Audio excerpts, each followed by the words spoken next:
ფასო სკრინინგის აქციები გრძელდება ქვეყნის მასშტაბით. პროფილაქტიკური კვლევები ამჯერად საგარეჯოს მუნიციპალიტეტში ჩატარდა.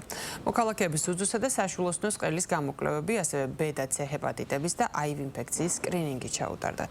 კვლევები ჯანდაცვის სამინისტროს და დაავადებათა კონტროლის ეროვნული ცენტრის ორგანიზებით მიმდინარეობს. კამპანიის ფარგლებში სკრინინგული ღონისძიებები უკვე ჩატარდა აჭარაში, სამეგრელო ზემოსვანეთში, სამცხე-ჯავახეთში, გურიაში, ქვემო ქართლში, შიდა ქართლში და კახეთშიც.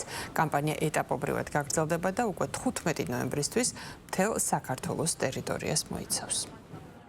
საბედნიერო ძალიან ბევრი ჯავშანი არის, ძალიან ბევრი მსურველი არის ჩაწერილი, ყველას აქვს სურვილი რომ ჩაიტაროს სკრინინგი და გამოავლინოს ადრეულ ეტაპზე თუ რაიმე დაავადება აქვს. აქციების ჩატარებისას არის ძალიან კოორდინირებული მუშაობა, სადაც გვეხმარება სოფლის ექიმები, სამეცნიერო ხელმძღვანელები, ასევე ადგილობრივი მუნიციპალიტეტის წარმომადგენლები. სკრინინგში მონაწილე ადამიანების რაოდენობა წლიდან წლამდე იზრდება, მატულობს ადამიანების პასუხისგებლობა საკუთარი ჯანმრთელობის მიმართ, რაც უწყობს ხელს ადრეულ დიაგნოსტიკას, ხოლო ადრეული დიაგნოსტიკა უწყობს თავისთავად ხელს მდგრად ჯანმრთელობას.